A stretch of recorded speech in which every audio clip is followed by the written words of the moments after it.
അടുത്ത 3 അധ്യായങ്ങൾ യോഗക്കഴറ്റി, ക്രിയക്കഴറ്റി, ചര്യക്കഴറ്റി. ഇങ്ങനെയാണ് യോഗത്തെ ത്യജിക്കേണ്ടത്, ക്രിയയെ ത്യജിക്കേണ്ടത്, ചര്യകളെ ത്യജിക്കേണ്ടത്. അപ്പോൾ ഈ അധ്യായങ്ങൾ നമുക്ക് ഒന്ന് ചുരുക്കി നോക്കാം. സാധനാമുക്തമാകേണ്ടതിൻ്റെ ആവശ്യകതയെക്കുറിച്ചാണ് ഈ 3 അധ്യായങ്ങളും പറയുന്നത്. നാം സാധനകളെല്ലാം അനുഷ്ഠിക്കേണ്ടത് ജ്ഞാനം അഥവാ പരമാർത്ഥമായി തീരാൻ വേണ്ടിയായിരിക്കണം. എന്തിനു വേണ്ടിയാണ് നാം പലവിധ സാധനകൾ ചെയ്യുന്നത്? നമ്മുടെ ആർജിത കർമ്മങ്ങളെയും വാസനകളെയും ഒക്കെ നീക്കാൻ വേണ്ടിയാണ്. അല്ലാതെ നാം ഈ സാധനകളെ ലക്ഷ്യമായി കാണരുത്. അതുകൊണ്ട് സാധനകളാൽ വാസനാക്ഷയം സംഭവിച്ച ശേഷം ഈ സാധനകളെയും ഉപേക്ഷിക്കേണ്ടതാണ്. അതെങ്ങനെയാണ് എന്ന് നോക്കാം. ശരിയേ കിരിയകളെ ശറ്റാക്കി ചാക കരുമയോഗത്തെ കഴറ്റ് അരിതവർക്ക് തോன்றியது പൊയ്യാക കാൺകയിലേ തോன்றாத ഊன்றிய ബോധം കഴലുമോ. ഇവിടെ യോഗം എന്നാൽ കർമ്മയോഗത്തെക്കുറിച്ച് എന്ന് മനസ്സിലാക്കിക്കൊള്ളുക. കർമ്മയോഗം എന്ന് പറയുമ്പോൾ അതിൽ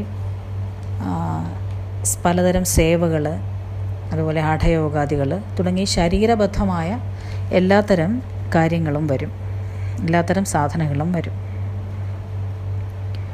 അപ്പോൾ ചര്യകളും ക്രിയകളും ഒന്നും കൊണ്ടും ഒരു കാര്യവുമില്ല. കർമ്മയോഗം അഥവാ കർമ്മം ചെയ്യുന്നതാണ് ശ്രേഷ്ഠം എന്ന് വിചാരിക്കുന്നവരെ കുറിച്ചാണ് വള്ളലാർ സ്വാമി പറയുന്നത്. കർമ്മങ്ങൾ താൻ ചെയ്യുന്നു എന്ന ഭാവമില്ലാതെ ചെയ്യുന്നത് കർമ്മയോഗം എന്നൊക്കെ പറയാമെങ്കിലും ചലനാത്മകമായ കർമ്മം ശരീരത്തിനെയും മനസ്സിനെയും നിശ്ചല തത്വം അഥവാ നിർമ്മല തത്വത്തിലേക്ക് എത്തിക്കയില്ല, പൂർണ്ണത കൈവരികയില്ല. കാരണം എന്തുതരം പ്രവൃത്തി ചെയ്യണമെങ്കിലും കർമ്മത്തിൽ ഏർപ്പെടണമെങ്കിലും ഉണർന്ന ജാഗ്രതായ ഒരു മനസ്സ് അവിടെ ആവശ്യമാണ്. മനസ്സടങ്ങിയാൽ പിന്നെ ചലിക്കയില്ല. അപ്പോൾ മനസ്സിൻ്റെ ഉണർവ് കൊണ്ടാണ് നാം ഈ ചലനങ്ങളിൽ ഏർപ്പെടുന്നത്. ആ മനസ്സ് ഒന്ന് വിട്ട് അടുത്ത പ്രവൃത്തിയിലേക്ക് നമ്മെ ഇങ്ങനെ നയിച്ചുകൊണ്ടേയിരിക്കും. അവർക്ക് ജീവബോധം അഥവാ അന്യത്വം അവിടെ നിലനിൽക്കും. ആ അന്യത്വത്തിൽ നിന്നാണ് കർമ്മം ഉളവാകുന്നത്. നാം സേവ ചെയ്യുന്നു എന്ന് പറയാറുണ്ട്. ഈ സേവകളിൽ ഒരു ദ്വൈതമുണ്ട്. ശ്രദ്ധിച്ചു നോക്കിയാൽ മതി. നമ്മൾ ആർക്കോ സേവ ചെയ്യുകയാണ്, അല്ലെങ്കിൽ ഏതോ ഒരു സ്ഥലത്ത് സേവ ചെയ്യുകയാണ്. അപ്പോൾ അവിടെ സേവ ചെയ്യുന്നവനും സേവ സ്വീകരിക്കുന്നവനുമൊക്കെ ഉണ്ട്. അവിടെ ദ്വൈതമുണ്ട്. അപ്പോൾ ഈ കർമ്മം ഉപേക്ഷിച്ചാലേ പ്രത്യേക ജീവൻ എന്നത് മാറി ഒന്നായ ബ്രഹ്മം എന്ന നിലയെ പ്രാപിക്കുകയുള്ളൂ. ഇങ്ങനെ യോഗനിലകളെല്ലാം ചെയ്ത് അഷ്ടമസിദ്ധികളും അത്തുവാമൂർത്തികളും കിട്ടിയാലും, നമുക്ക് അണിമാതി ഐശ്വര്യങ്ങൾ സിദ്ധിച്ചാലും, 6 വിധമായ മൂർത്തികളുടെ അനുഗ്രഹം ലഭിച്ചാലും, 6 മൂർത്തികൾ 6 ചക്രങ്ങളിൽ നിന്ന് അനുഗ്രഹിക്കുന്നു എന്നാണല്ലോ നാം പറയാറ്. ഈ അനുഭവങ്ങളെല്ലാം വിവിധതരം അനുപാതം അഥവാ ഏറ്റക്കുറച്ചിലുകൾ ഉള്ളതാകയാൽ, അതായത് ഐശ്വര്യങ്ങളും ഈ പ്രത്യക്ഷമൂർത്തികളുടെ സ്വാധീനവും അനുഗ്രഹവുമെല്ലാം ഏറ്റക്കുറച്ചിലുകൾ ഉള്ളതാകയാൽ അതിൽ കൂടുതൽ ഏത് കുറവേത് എന്ന് മറ്റും ചിന്തിച്ച് കൂടുതലുള്ളതിനെ പിടിക്കാനായിട്ട് നാം ശ്രമിക്കും. ഐശ്വര്യങ്ങളും കൈവരുമ്പോൾ അതിൽ നമുക്ക് ഏറ്റവും ഉപയോഗമുള്ള ഒരു അനുഗ്രഹ ഐശ്വര്യം ഏതാണ്, എനിക്ക് ഏറ്റവും ആവശ്യമുള്ള ഐശ്വര്യം ഏതാണ്, അത് സ്വീകരിക്കാം. അല്ലെങ്കിൽ 6 മൂർത്തികളുടെ അനുഗ്രഹം കൈവരുമ്പോൾ അതിൽ ഏതാണ് എനിക്ക് ഏറ്റവും പ്രിയമായത്, ഏറ്റവും ഉപകാരപ്പെടുന്നത്, ഏറ്റവും കുറഞ്ഞത് ഏതാണ്, ഇങ്ങനെയൊക്കെയുള്ള വൈവിധ്യങ്ങളുടെ ചിന്തകളിൽ നിൽക്കുകയാണ് നമ്മൾ, വിവിധതകളിൽ അങ്ങനെ നിൽക്കുകയാണ് നമ്മൾ. അപ്പോൾ ഇങ്ങനെ കൂടുതലേത് കുറവേത് എന്നൊക്കെ ചിന്തിച്ച് കൂടുതലുള്ളതിനെ പിടിക്കാനായിട്ട് നമ്മൾ ശ്രമിച്ചുകൊണ്ടിരിക്കും. അങ്ങനെയുള്ള ഈ ഏറ്റക്കുറച്ചിൽ തന്നെ ദുഃഖത്തിന് കാരണമായി തീരുകയാണ്. ഒടുവിൽ ഈ കിട്ടിയതെല്ലാം പെരും പാപമായി തീരുമെന്നാണ് വള്ളലാർ പറയുന്നത്. പെരും പാപം എന്ന വാക്കാണ് ഉപയോഗിച്ചിരിക്കുന്നത്. പൂർണ്ണത വരികയില്ല എന്ന് മാത്രമല്ല, അബദ്ധമാവുകയും ചെയ്യും. അറിവടങ്കാവായു അടങ്ക ശൈവറ്റ് തറയിരുന്താൽ പോൽ സമാധി. ഇതിൽ അറിവില്ലാത്തവൻ യോഗാഭ്യാസം ചെയ്താലുള്ള അബദ്ധത്തെ പറയുകയാണ്. നാം മുമ്പ് പറഞ്ഞല്ലോ, എന്ത് സാധന ചെയ്യുമ്പോഴും താൻ എന്തിനു വേണ്ടി സാധന ചെയ്യുന്നു എന്നതിനെക്കുറിച്ച് മറക്കാത്ത ഒരു ഓർമ്മ നമുക്കുണ്ടാകണം, ഒരു ഉത്തമമായ ഉറച്ച ബോധ്യം നമുക്കുണ്ടാകണം. ഞാൻ എന്തിനു വേണ്ടിയാണ് ഈ സാധനകളൊക്കെ അനുഷ്ഠിക്കുന്നത് എന്നതിനെക്കുറിച്ച്. ബ്രഹ്മലീനമായിരിക്കാൻ അഥവാ ഉള്ള ആ ഏകവസ്തുവായിരിക്കാൻ വേണ്ടി സ്വീകരിക്കുന്ന വിവിധ മാർഗങ്ങളെ നാം ഒരു ലക്ഷ്യമായി കാണരുത്. അത് ഒരു ജ്ഞാനഹീനനായ യോഗി സമാധി അഭ്യസിക്കുന്നത് പോലെ എന്നാണ് വള്ളലാർ സ്വാമി പറയുന്നത്. പ്രാണൻ അഥവാ വായുവിനെ അടക്കി കുംഭകം, പൂരകം, രേചകം ഒക്കെ ചെയ്യാറുണ്ടല്ലോ. അപ്പോൾ അതുപോലെയൊക്കെ ചെയ്ത് വായുവിനെ അടക്കി സമാധി അഭ്യസിക്കുന്നത് അന്ധനും ബധിരനുമായ ഒരാൾ വിഷം കുടിച്ച ശേഷം പൊട്ടക്കിണറ്റിൽ വീണാൽ എന്ന പോലെ എന്നാണ് വള്ളലാർ പറയുന്നത്. അയാൾ അവിടെ കിടന്ന് അനുഭവിക്കുന്ന കഷ്ടങ്ങൾ പോലെയുള്ള അനുഭവമാണ് അറിവില്ലാതെയുള്ള യോഗാഭ്യാസം നൽകുക.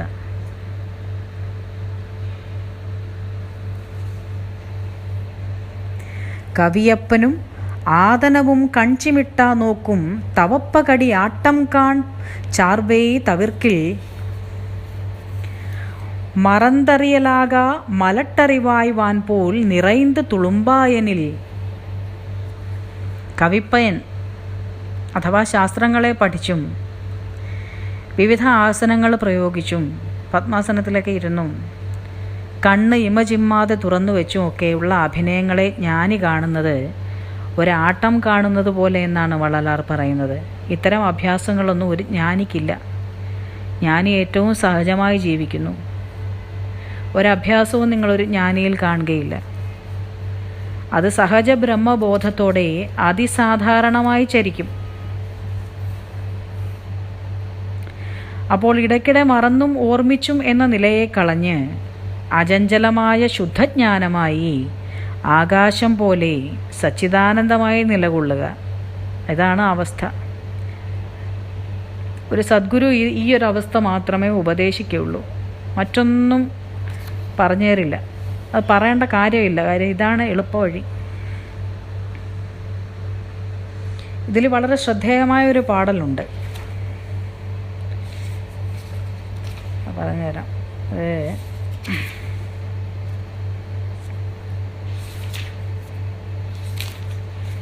குரங்கை நினையாதிரி என்று கூரை திரும்பியதுவே தியானம் வரும் கதை போல் நீ சிவமாய் நின்றாலென்றார் നീങ്ങി അതുവായി നിരന്തുമായിവേ അതുവൻറോ മലം. ഇത് ശ്രദ്ധിക്കേണ്ട ഒരു ഒരു ഒരു പാടലാണത്.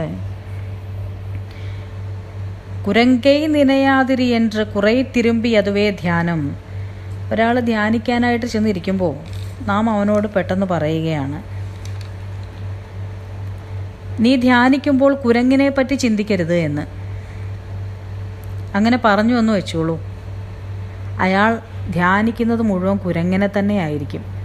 ആ ഇരിക്കുന്ന ഇരിപ്പിൽ ഒരു 100 തവണ ഈ കുരങ്ങ് കയറി വരും. അതുപോലെ നീ ശിവമായി ഇരുന്ന് ധ്യാനിക്കുക എന്ന് ആരെങ്കിലും പറഞ്ഞാൽ തന്നിൽ നിന്നും അന്യനായ ഒരു ശിവനെ അവിടെ കാണുകയാണ്. നീ സ്വയം ശിവം തന്നെ ആയിരിക്കുമ്പോൾ ശിവനായിരി, നീ ശിവനായിട്ടിരിക്കൂ എന്നതൊരു ദ്വൈത സങ്കല്പത്തെ കൊണ്ടുവരും. അപ്പോൾ തന്നിൽ നിന്നും വേറിട്ട ഒരു ശിവനായി തീരാൻ ശ്രമിക്കും. അപ്പോൾ ശിവം, വിഷ്ണു, മുരുകൻ, ദേവി ഇങ്ങനെയുള്ള ദ്വൈതമെല്ലാം സാക്ഷാത്കാരത്തെ തടയുന്നതാണ് എന്ന് മനസ്സിലാക്കിക്കൊള്ളുക. എല്ലാ കൽപ്പനകളും മായകളാണ്. എല്ലാ രൂപശക്തി സങ്കല്പങ്ങളും മായയാണ്. ആ മായയെ നീക്കണം. അതിന് കൽപ്പനാബദ്ധമായ ധ്യാനം പോലും അവസാനിപ്പിക്കണം. മൂർത്തിധ്യാനം, ശ്വാസനിയന്ത്രണം, ഇത്തരം അഭ്യാസങ്ങളൊക്കെ വിടേണ്ടതിൻ്റെ ആവശ്യകത പറയുകയാണ് വള്ളലാർ. ഇതുപോലെ ഒരുപാട് ശ്ലോകങ്ങളിലൂടെ ഇദ്ദേഹം ഇതൊക്കെ ഉപേക്ഷിക്കേണ്ടതിൻ്റെ ആവശ്യങ്ങൾ പ്രാധാന്യത്തിൽ പറയുന്നുണ്ട്. ഇതുപോലെ തന്നെ ക്രിയാമാർഗങ്ങൾ അനുഷ്ഠിക്കുന്നവരെക്കുറിച്ചും പറയുന്നു വള്ളലാർ. അതായത് മന്ത്രതന്ത്രാദികളും പൂജാതി കർമ്മങ്ങളും ഒക്കെ അനുഷ്ഠിക്കുന്നവർ അതും അവസാനിപ്പിക്കേണ്ടത് എങ്ങനെ എന്നാണ് ക്രിയൈക്കഴറ്റി എന്നുള്ള അധ്യായത്തിൽ പറയുന്നത്. ഈ ക്രിയകളെയൊക്കെ എങ്ങനെയാണ് അവസാനിപ്പിക്കേണ്ടത്, ത്യജിക്കേണ്ടത് എന്ന്. தத்துவத்தை எல்லாம் ஷடமென்று தாக்கற்று செத்த சைத்தின் கண்போல் திரியாது வைத்தெடுத்தும் பூரணமே என்று அழைத்து தேடி புரண்டுழுதும் கோரணி காட்டும் പേയ്ക്കുവാൽ. ഒരു ചത്ത ആടിൻ്റെ കണ്ണ് കണ്ടാൽ അതിൽ ജീവനുള്ളതുപോലെ നമുക്ക് തോന്നും. അതിങ്ങനെ കണ്ണ് തുറന്ന് കിടക്കുമ്പോൾ അതിൽ ജീവനുണ്ടെന്ന് നമുക്ക് തോന്നും. എന്നാൽ ആട് ജഡമായി കിടക്കുകയാണ്, അതിന് കാണാൻ കഴിയില്ല. തുറന്ന കണ്ണിലൂടെ കാണുന്നു എന്നത് അസത്യമായൊരു തോന്നലാണ്. അതുപോലെയാണ് ശിലാമൂർത്തികളുടെ മുന്നിൽ ചെന്ന് നിന്ന് ആ പൂർണ്ണ വസ്തുവായ ബ്രഹ്മത്തെ തേടി അവിടെ കിടന്ന് നമ്മൾ കരഞ്ഞു വിളിക്കുന്നത്. അതൊരു പിശാചു ബാധിച്ചവൻ്റെ ചേഷ്ട പോലെ വ്യർത്ഥമെന്നാണ് വള്ളലാർ സ്വാമി പറയുന്നത്. പൂർണ്ണവസ്തുവിനെ തേടുന്നവർ അല്പവസ്തുവിനെ ഉപേക്ഷിക്കണം. ആ അല്പവസ്തുവിൽ ബ്രഹ്മമില്ലേ എന്ന് ചോദിച്ചാൽ ഉണ്ട്. എന്നാൽ അത് പരിമിതമായ ഒരു രൂപം എന്ന ധാരണയും ഉളവാകുന്നുണ്ട് അവിടെ. ഒരു പ്രത്യേക രൂപമാണ് ബ്രഹ്മം എന്ന അജ്ഞാനത്തെയും വിവിധ രൂപങ്ങളാണ് ബ്രഹ്മം എന്ന ദ്വൈതത്തെയും അത് നിലനിർത്തുന്നു. അരൂപിയും അപരിമിതവും ബൃഹത് വസ്തുവുമായ ചൈതന്യത്തെ അല്പവസ്തു അഥവാ രൂപത്തിൽ കണ്ട് അത് തന്നെ എന്ന് കരുതുന്നത് ജ്ഞാനത്തിന് തടസ്സം തന്നെയാണ്. അതുകൊണ്ടാണ് സാധകൻ രൂപാരാധനയിൽ നിന്നും പുറത്തു വരണമെന്ന് പറയുന്നത്. ഈ ഉപദേശങ്ങളെല്ലാം സാധകർക്ക് വേണ്ടിയുള്ളതാണ് കേട്ടോ. സാധകരല്ലാത്ത സാധാരണ ജീവനുകൾക്ക് ഇതൊക്കെ ആവശ്യമായിട്ട് വരും. ഈ പറയുന്നതൊക്കെ സാധകർക്ക് വേണ്ടിയാണെന്ന് മനസ്സിലാക്കിക്കൊള്ളുക. അപ്പോൾ ഒരു സാധകൻ ഇതെല്ലാം മനസ്സിലാക്കിയിട്ട് ഏതെങ്കിലും അമ്പലത്തിലേക്ക് പോകുന്ന ഒരു ഭക്തനെയോ അല്ലെങ്കിൽ ഒരു സാധാരണ മനുഷ്യൻ്റെയോ അടുത്ത് ചെന്നിട്ട് ഇതൊന്നും വിളമ്പാൻ നിൽക്കരുത്. അയാളുടെ വഴിക്ക് നടക്കുകയാണ്, അയാൾ ആ വഴിക്ക് അങ്ങ് പൊയ്ക്കോളും. നമ്മൾ മനസ്സിലാക്കിയ വഴി വെച്ചിട്ട് നമ്മളങ്ങ് പൊയ്ക്കോളുക. ഇനി ഈ മന്ത്രതന്ത്രാദികളും പൂജയും ഹോമങ്ങളും എല്ലാം ചെയ്തു മടുത്ത് സദ്ഗുരുവിനെ നമ്മൾ സമീപിച്ചു എന്ന് വയ്ക്കുക. ഈ മന്ത്രതന്ത്രാദികൾ കൊണ്ടും പൂജയും ഹോമങ്ങളും ഒന്നും കൊണ്ടും നമുക്ക് ആ അവസ്ഥയെ പ്രാപിക്കാൻ കഴിയുന്നില്ല. അങ്ങനെ നമ്മളൊരു ഗുരുവിനെ തിരഞ്ഞ് കണ്ടെത്തി അവിടെ ചെന്നു എന്ന് വിചാരിക്കുക. ആ പക്വന് ഗുരു നൽകുന്ന ഉപദേശം ഈ ക്രിയകളെല്ലാം വർജിച്ച് ചുമ്മാതിരിക്കാനുള്ള ശുദ്ധവസ്തുവായിരിക്കുവാനുള്ള മാർഗത്തെ ആയിരിക്കും. അതായിരിക്കും ഗുരു ഉപദേശിക്കുക. ചുമ്മാ ഇരി, നീ എന്താണോ അതായിട്ട് ചുമ്മാ ഇരി എന്ന് പറയും ഗുരു. തൊഴിൽ അറുതി താനേ സുഖ ഉദയ എന്നാൽ തൊഴിലുദയം ദുഃഖമെന ചെൽവവും തൊഴിൽ ശേനും വന്ദിപ്പോകും പോലെ ഉണ്ടുടുത്താൽ മാത്തിരമായി ചിന്തിപ്പാരെ പണി ചെയ്. ഈ ശ്ലോകത്തിൽ തൊഴിൽ അഥവാ ഭൗതികനെ പോലെയുള്ള ജോലി നോക്കൽ ഉപേക്ഷിക്കണം ഒരു സാധകനെന്ന് വള്ളലാർ സ്വാമി പറയുന്നു. ഭൗതികൻ അഥവാ സാധാരണ മനുഷ്യരെ ധാരാളം ധനം സമ്പാദിക്കുക, ജീവിത സുഖങ്ങൾ വർദ്ധിപ്പിക്കുക, സ്വത്ത് സമ്പാദിക്കുക തുടങ്ങിയ ലക്ഷ്യങ്ങൾ വെച്ചാണ് തൊഴിലെടുക്കുന്നത്. എന്നാൽ ഒരു തീവ്ര പക്വൻ അഥവാ തീവ്ര സാധകൻ തൻ്റെ തൊഴിലിനെ കുറച്ച് ക്രമീകരിക്കേണ്ടിയിരിക്കുന്നു. തൊഴിലെടുക്കാതെ എങ്ങനെ ജീവിക്കും? അത് അസാധ്യമാണ്. എന്തെങ്കിലും തൊഴിലോ വരുമാനമോ ഇല്ലെങ്കിൽ നാം തന്നെ നമുക്ക് സ്വയവും മറ്റുള്ളവർക്കും ഒരു ബുദ്ധിമുട്ടായിട്ട് തീരും. അത് ശരിയാണ്. എന്നാൽ സാധകൻ തൊഴിലെടുക്കേണ്ടത് അവശ്യം വേണ്ട ജീവസന്ധാരണത്തിന് മാത്രമായിരിക്കണം. അന്നന്നത്തേക്കുള്ള അന്നം, മാറി ഉടുക്കാൻ 1-2 വസ്ത്രം, അങ്ങനെ അത്യാവശ്യ കാര്യങ്ങൾക്ക് മാത്രം സമ്പാദിക്കുന്നവനായിരിക്കണം സാധകൻ. ജ്ഞാനികളെ ശ്രദ്ധിക്കുക. അവർ തൊഴിലെടുത്ത് തന്നെ തൻ്റെ അന്നം കണ്ടെത്തും. എന്നാൽ ആ അന്നത്തിനും വസ്ത്രത്തിനുമുള്ള തൊഴിൽ മാത്രമേ അവർ ചെയ്യുകയുള്ളൂ, അതും നിസ്സംഗമായിട്ട്. അല്ലാതെ ധാരാളം സമ്പാദിക്കുകയോ ഭൗതിക സുഖങ്ങൾക്കോ അതിനൊന്നും വേണ്ടിയിട്ട് അവർ അധ്വാനിക്കുകയില്ല. അത് നീയും പാഠമാക്കിക്കൊള്ളുക എന്നാണ് വള്ളലാർ പറയുന്നത്. നമ്മൾ വീണ്ടും പറയുകയാണ്, ഇതെല്ലാം ആത്മീയ വഴിയിൽ സഞ്ചരിക്കുന്ന തീവ്ര സാധകന്മാർക്ക് വേണ്ടിയുള്ള ഉപദേശങ്ങളാണ്. കുടയും ചെരുപ്പും കൊടു നടപ്പതല്ലാൽ പടിയും വിസുമ്പും പരപ്പീതടയാടും മാത്തിരം പോലെ സമയവാദമനം പോതാ ശാത്തിരം കറ്റാർ വീടുറ്റാൻ. മഴയിൽ നിന്നും വെയിലിൽ നിന്നും ഉള്ള രക്ഷയ്ക്കായിട്ട് നാം കുട ഉപയോഗിക്കുന്നു. കല്ലും മുള്ളും കൊള്ളാതിരിക്കാൻ വേണ്ടി ചെരുപ്പിടുന്നു. അല്ലാതെ ആകാശത്തിന് മുഴുവൻ മേലാപ്പ് കെട്ടുകയും ഭൂമി മുഴുവൻ തോലു വിരിക്കുകയും ചെയ്തിട്ടേ നാം സഞ്ചരിക്കൂ എന്ന് പറയാൻ കഴിയുമോ? അതുപോലെ സാധനകളിലും നാം യുക്തി ഉപയോഗിക്കേണ്ടതിൻ്റെ ആവശ്യകതയെക്കുറിച്ചാണ് പറയുന്നത്. ഒരു ഗ്രന്ഥത്തിൽ ഇങ്ങനെ എഴുതി വച്ചിരിക്കുന്നു, അതുകൊണ്ട് വരച്ചു വെച്ചതുപോലെ ആ വഴി തന്നെ നടക്കണം, അങ്ങനെയൊന്നുമില്ല. അത്തരം നിർബന്ധ ബുദ്ധികളൊന്നും വേണ്ട. നമുക്ക് ചേരുന്നതും പ്രവർത്തിക്കാൻ ഉതകുന്നതുമായ, നമുക്ക് പ്രവർത്തിക്കാനാകുന്നതുമായിട്ടുള്ള വഴി എന്താണോ അത് യുക്തിയാലും വിവേചന ബുദ്ധിയാലും അറിഞ്ഞു പ്രവർത്തിക്കണമെന്നാണ് ഗുരു പറയുന്നത്. അല്ലാതെ അയാൾ ഇന്ന സാധന ചെയ്തു, ഞാനും അതുപോലെ തന്നെ ചെയ്യാം, ഒരു ഗ്രന്ഥത്തിൽ ഇങ്ങനെ എഴുതിയിരിക്കുന്നു, അത് അതുപോലെ അക്ഷരം പ്രതി അങ്ങോട്ട് ചെയ്യാം, അങ്ങനെയൊന്നും വിചാരിച്ചാൽ ചിലപ്പോൾ സാധ്യമായെന്ന് വരില്ല. നമ്മൾ നമ്മുടെ യുക്തിക്കും ബുദ്ധിക്കും അനുസരിച്ചുള്ള സാധനങ്ങൾ തിരഞ്ഞെടുത്ത് പ്രവർത്തിച്ചുകൊള്ളുക. അത് വളരെ പ്രധാനപ്പെട്ട ഒരു കാര്യമാണ്. വല്ലാത്ത ശാഠ്യങ്ങളൊന്നും ഈ വഴിയിൽ പിടിച്ചു എന്ന് വിചാരിച്ചിട്ട് നമുക്ക് ലക്ഷ്യത്തിലേക്ക് എത്താൻ പറ്റില്ല.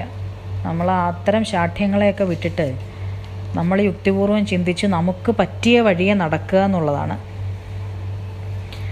കാണുമറിവും നീ കാട്ടറിവു നാം അവറ്റേ കാണക്കടലും കഴറ്റിയിലേ നാണി നമ്മை തിരുമ്പിപ്പാരാതെ നാൻ താൻ എണ്ണാതെ അമിഴ്ത്തു കരകം പോൽ നിർപ്പായി.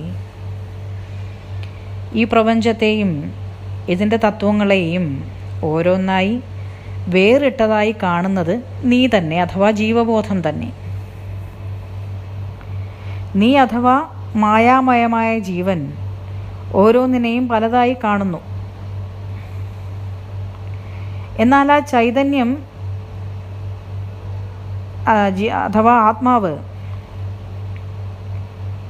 അതാണ് ജീവൻ അഥവാ നിനക്കിതെല്ലാം കാണിച്ചു തരുന്നത്. ജീവൻ അഥവാ ജീവബോധം പ്രപഞ്ചത്തിലെ ഓരോ തത്വത്തെയും ഓരോ വസ്തുക്കളെയും വേറിട്ടതായി കാണുന്നു.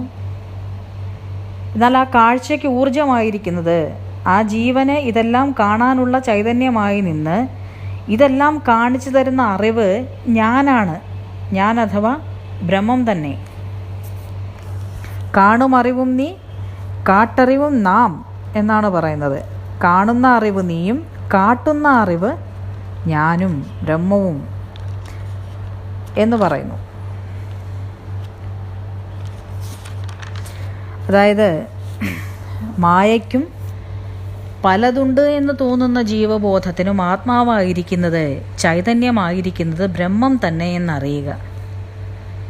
എന്നാൽ തത്വത്തെ ശ്രവിച്ച് അതിൻപടി അന്യവസ്തുക്കളെ ഓരോന്നായി നേതി ചെയ്ത് നീക്കി, അതായത് എല്ലാ അന്യത്വവും നശിച്ച ശേഷം തൻ്റെ മറ നീക്കാൻ തന്നെ തന്നെ തിരിഞ്ഞു നോക്കുകയേ മാർഗമുള്ളൂ എന്ന് മനസ്സിലാക്കി പുറത്തെ കണ്ണടച്ച് അകത്തേക്ക് തിരിയുമ്പോൾ അവിടെ നീ എന്നെയും ദർശിക്കാൻ പാടില്ല. ഈ പുറത്ത് കാണുന്ന ഓരോന്നിനെയും നാം സാധനാമാർഗത്തിലൂടെയും ഗുരു ഉപദേശങ്ങളിലൂടെയും പുറത്ത് കാണുന്ന ഓരോന്നും ഞാനല്ല ഞാനല്ല ഞാനല്ല അത് ഞാനല്ല എന്ന് നേതി ചെയ്ത് എല്ലാ അന്യത്വവും നശിപ്പിച്ച ശേഷം ഉള്ളടങ്ങി ഉള്ളിലേക്ക് നോക്കുമ്പോൾ അവിടെ നീ എന്നെയും ദർശിക്കരുത്. അവിടെ ഞാൻ നീ തന്നെ എന്ന ദ്വൈതം പോലും ഉണ്ടാകരുത്. ഞാൻ നീ തന്നെ എന്ന ഭാവം പോലും അവിടെ ഉണ്ടാകരുത്. അവിടെ ജീവനും ബ്രഹ്മനും ഉണ്ടാകരുത്, ഗുരുവും ശിഷ്യനും ഉണ്ടാകരുത്, അല്പമായ ദ്വൈതം പോലും ഉണ്ടാകരുത്, സ്വനിലയല്ലാതെ അന്യമായൊരു ഭാവന പോലും ഉണ്ടാകരുത്. കടലിൽ മുക്കിയ കുടം പോലെ എന്നാണ് പറയുന്നത്.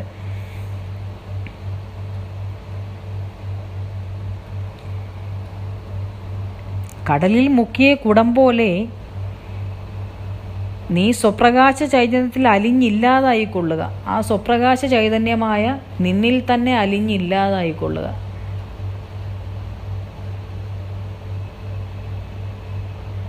ഇങ്ങനെ തന്നെയാണ് ചര്യകളെ കടറ്റുന്നതും ചര്യകളെ അവസാനിപ്പിക്കേണ്ടതും. ചര്യ കടറ്റി എന്ന അധ്യായത്തിൽ അതാണ് പറയുന്നത്. നടന്തും കുളിത്തും ഇതു നല്ല നാൾ ഊണേ വിടും തൊഴിലാൽ മെയ് വരുന്തി വീടെன்று അടങ്കാതാർ என்று സുഖമേ ഇരിപ്പർ ഇപ്പൊതേ തുക്കം ഇവർക്ക് என்றെതിർപ്പോ என்பുമുദിക്കും. നടന്തും കുളിത്തും ഇതു നല്ല നാൾ ഊണൈ, നടന്ന് പരിക്രമണങ്ങൾ ചെയ്തും തീർത്ഥസ്നാനം ചെയ്തും വ്രതം ഉപവാസം ഇവയൊക്കെ അനുഷ്ഠിച്ചും മുക്തിക്കായിട്ട് ഭക്തർ കഷ്ടപ്പെടുകയാണ്. എന്നിട്ടും ഇവർക്ക് സുഖം ലഭിക്കുന്നില്ല. ശാന്തി ഉണ്ടാകുവാൻ ബുദ്ധിമുട്ടുണ്ടാകുന്നു. അവർക്ക് ഒരിടത്തും ഒരടക്കം കിട്ടുന്നില്ല. അപ്പോൾ എങ്ങനെയാണ് സ്വനിലയെ പ്രാപിച്ച സ്വരൂപാനന്ദത്തെ അടയാൻ കഴിയുക? ഉടലാൽ ഉഴത്താൽ ഉടൽ ഒഴിയുമെன்று കെടുവിരുതിയെ കേട്ടീർ.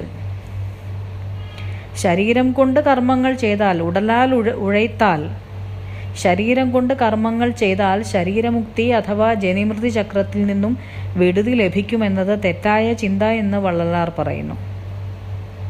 ഈ ശരീരം വെറും നടയാടിയ പിണമ്പോൾ, വെറും ഉല്ലാസഹേതുവായ ശവമാണ്.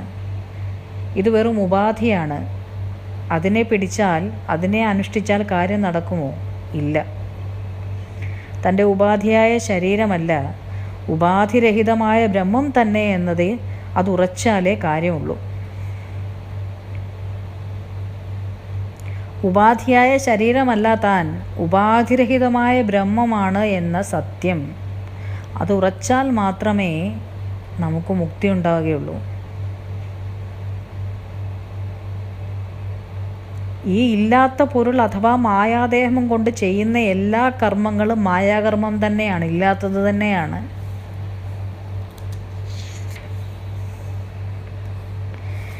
വേട്ടിയും താഴ്വടവും വെണ്ണീറും വെൺപല്ലും കാട്ടുവത് ஞானக்களவு കാൺ തേട്ടമറ്റാൻ പൂരണം കാൺ ചിറ്ററിവൻ പൊയ്പാശമെன்றிருந்தார்க்கு ഓർവടിവം വാർത്തയുമുണ്ടോ.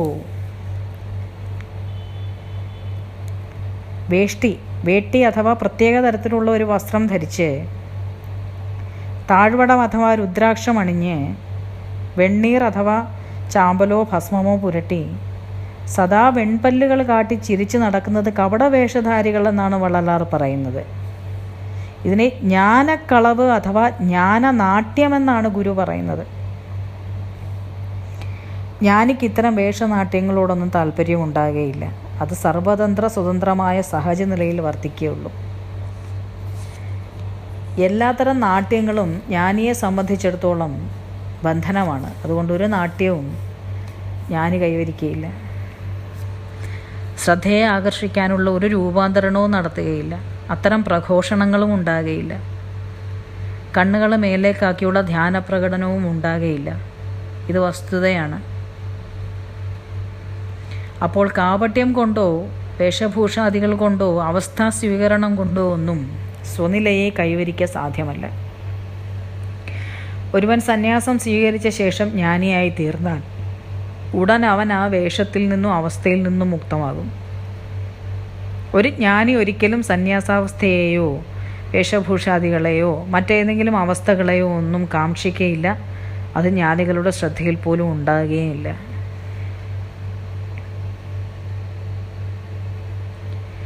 பேரின்பம் உன்னை பிரியாத்தின் உண்மையை தோரின்பமாய் விடைய துடுதிப்பும். പേരിൻപം, ആ സച്ചിദാനന്ദം, പരിപൂർണാനന്ദം, ആ സത്യവസ്തുവായ ചൈതന്യം ഒന്നു മാത്രമാണ് നിന്നെ പിരിയാത്തതായുള്ളത്. അതുമാത്രമാണ് പരമാർത്ഥം, അതുമാത്രമാണ് ഉള്ളത്. ഭൂമിയിലെ വിഷയസുഖങ്ങളിൽ മുഴുകുമ്പോൾ നിനക്ക് ലഭിക്കുന്ന ആ അല്പസുഖം, നൈമിഷിക സുഖം പോലും ഈ മഹാനന്ദത്തിൻ്റെ ഒരു തുള്ളിയെന്ന് അറിഞ്ഞുകൊള്ളുക.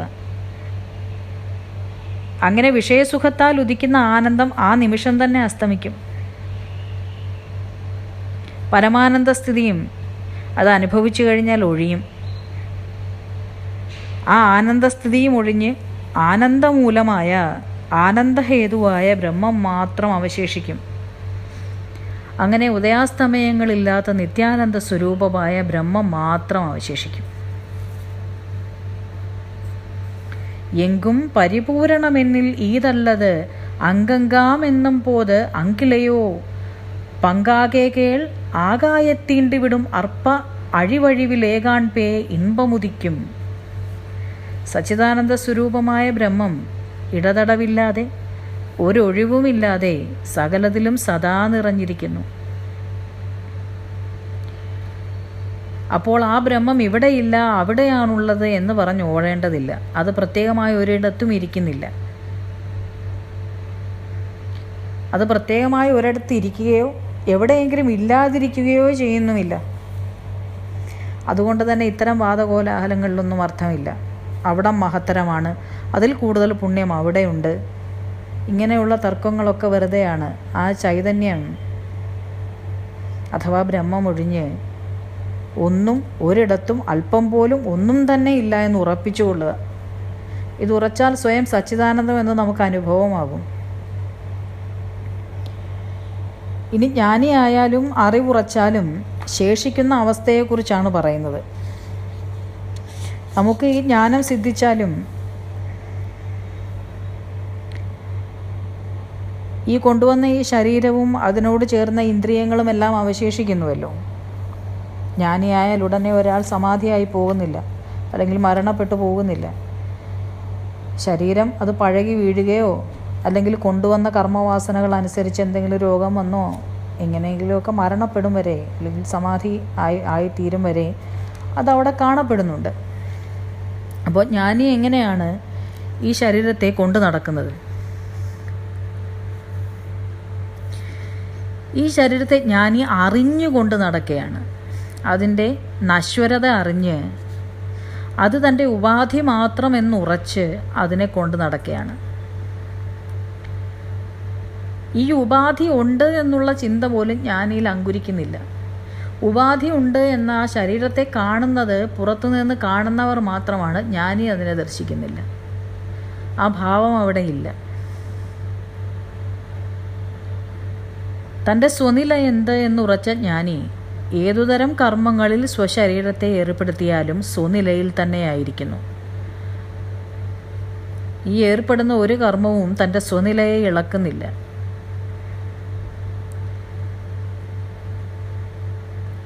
ഇതൊന്നും തൻ്റേതല്ല, താനല്ല എന്ന ഉറച്ച ബോധ്യത്തിലാണ് ജ്ഞാനി ഭുജിക്കുന്നത്. അതുകൊണ്ട് തന്നെ ജ്ഞാനി സുഖങ്ങളിൽ സുഖിക്കുന്നില്ല, ദുഃഖങ്ങളിൽ ദുഃഖിക്കുന്നുമില്ല. എന്നാൽ സുഖസ്ഥലങ്ങളിലും ദുഃഖസ്ഥലങ്ങളിലുമൊക്കെ ആ ശരീരം കാണപ്പെട്ടേക്കാം, എന്നാൽ ഒന്നിലും ബദ്ധമായിരിക്കുന്നില്ല. മുക്തിക്ക് ശരീരം ഒരു തടസ്സമല്ല. ശരീരം ഇല്ലാതാവുന്നത് കൊണ്ട് മോക്ഷം ലഭിക്കുന്നുമില്ല. കുടമുടയിത്ത് മണ്ണെന്ന് വേണ്ടുമോ മായാവൈത്തി വന്തും ഉൾനിன்று പാർത്തായിപ്പോതും. കുടത്തെ ഉടച്ചിട്ട് അത് മണ്ണാണ് എന്ന് പറഞ്ഞു തരേണ്ട കാര്യമില്ല, അത് നമുക്കറിയാവുന്ന കാര്യമാണ്. അതുപോലെ തൻ്റെ തന്നെ ഉണ്മ അഥവാ ബ്രഹ്മത്തെ അറിയാൻ ശരീരത്തെ വിച്ഛേദിക്കേണ്ടതില്ല. പ്രപഞ്ചവും ശരീരവുമൊക്കെ അതുള്ളിടത്തോളം അവിടെ ഉണ്ട്. അതിൽ നിന്നുകൊണ്ട് സ്വനിലയെ കൈവരിക്കണം. സ്വനിലയിലേക്ക് എത്താനുള്ള ഒരു ഉപാധിയാണ് ശരീരവും പ്രപഞ്ചവും എന്നത് ഓർത്തുകൊള്ളുക. താൻ സ്വയം ശരീരമല്ല, ശരീരം തൻ്റെ ഉപാധി മാത്രമാണ് എന്നത് മറക്കാതെ ഓർത്തുകൊള്ളുക. അങ്ങനെ എൻ്റെ ഗുരുനാഥനായ തിരുജ്ഞാന സംബന്ധർ എന്നെ മുക്തനാക്കുവാനായി ചുമ്മാതിരിക്കുക, ചലിക്കാതിരിക്കുക എന്ന തത്വത്തെ അരുൾ ചെയ്തിരിക്കുന്നു. ചലിക്കാതിരുന്നുള്ളുക.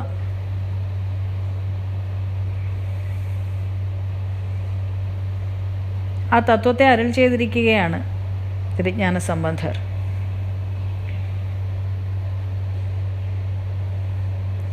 ജ്ഞാനവിനോദൻ എന്നാണ് ഗുരു തിരുജ്ഞാന സംബന്ധരെ വള്ളലാർ വിശേഷിപ്പിക്കുന്നത്. സദാ ജ്ഞാനത്തിൽ താൻ എന്താണോ അതിൽ വിനോദിക്കുന്നവൻ. വേദാന്തമെന്നോ സിദ്ധാന്തമെന്നോ രണ്ടായി ചിന്തിക്കാതെ പരമാർത്ഥം ഒന്നു തന്നെ എന്നറിഞ്ഞ് മൗനിയായി ആനന്ദരൂപത്തിൽ സ്വയം രമിച്ച് ചുമ്മാ ഇരുന്നു കൊള്ളുക. ഇത് തന്നെ മുക്തി സ്വനില എന്ന് ഗുരു തന്നോട് അരുൾ ചെയ്തിരിക്കുന്നു. ഈ ചുമ്മാ എന്ന് പറയുമ്പോൾ എല്ലാവരും കയറി ചുമ്മാതെ ഇരുന്നാൽ എങ്ങനെയാണ് എന്ന് ചോദിക്കും. അതിനുള്ള ഉത്തരമാണ് നേരത്തെയും പറഞ്ഞത്. ഇത് പറയുന്നത് തീവ്ര സാധകന്മാർക്ക് വേണ്ടിയിട്ടാണ്. ചുമ്മാ ഇരിക്കാൻ പറ്റുന്നെങ്കിൽ ചുമ്മാതിരിക്കും. ചുമ്മാതിരിക്കുക എന്ന് പറഞ്ഞാൽ ശരീരം കൊണ്ടുവന്ന് എവിടെയെങ്കിലും വെച്ചിട്ടിങ്ങനെ ഇരിക്കുക എന്നുള്ളതല്ല. താൻ എന്താണോ അതായ ആ സ്വനിലയെ പ്രാപിച്ചിരിക്കുക എന്നുള്ളതാണ്. അപ്പോൾ വിവിധ സാധനങ്ങളെ ഉപയോഗിച്ച് വാസനാമുക്തരായി പിന്നീട് ആ സാധനങ്ങളെല്ലാം ഉപേക്ഷിച്ച് തൻ്റെ സ്വനിലയെ പ്രാപിക്കാൻ ഗുരു പറയുകയാണ്. പലവിധ മാർഗങ്ങളുണ്ടെങ്കിലും എളുപ്പമാർഗമാണ് ജ്ഞാനമാർഗം. വഴികളെല്ലാം ഒടുവിൽ എത്തിച്ചേരുന്നത് ഇവിടെയാണ്. ഗുരു അരുൾ ചെയ്ത ഈ എളുപ്പവഴി ചുമ്മാ ഇരി, താൻ എന്താണോ അതായിരിക്കാനുള്ള ശീഘ്രമാർഗമാണ്. ഈ മാർഗത്തെ നിങ്ങളുടെ ബുദ്ധിയിലും യുക്തിയിലുമൊക്കെ ആർജിക്കാൻ, കൺസീവ് ചെയ്യാൻ സാധിക്കുന്നുണ്ടെങ്കിൽ ഇത് സ്വീകരിച്ചു കൊള്ളുക.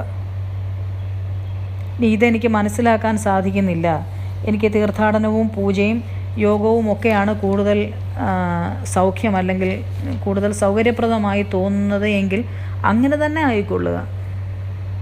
ഇങ്ങോട്ടേക്ക് എത്തേണ്ട നേരം എത്തുമ്പോൾ പതുക്കെ എത്തി അതങ്ങ് ഒടുങ്ങിക്കൊള്ളും. അപ്പോൾ ചുമ്മാ ഇരിക്കാൻ പ്രാപ്തരായിട്ടുള്ളവർ ചുമ്മാ ഇരിക്കുക. അതിനുള്ള പ്രാപ്തി കിട്ടുന്നില്ല എന്ന് വിചാരിച്ചാൽ അതിനുള്ള പ്രാപ്തി കിട്ടും വരെയുള്ള നമ്മുടെ സ്വാഭാവികമായ ഒഴുക്കിൽ അങ്ങ് പോവുക. ബാക്കി നമുക്ക് പിന്നെ നോക്കാം. ഗുരു സാക്ഷാത് പരബ്രഹ്മ തസ്മൈ ശ്രീ ഗുരവേ നമഃ.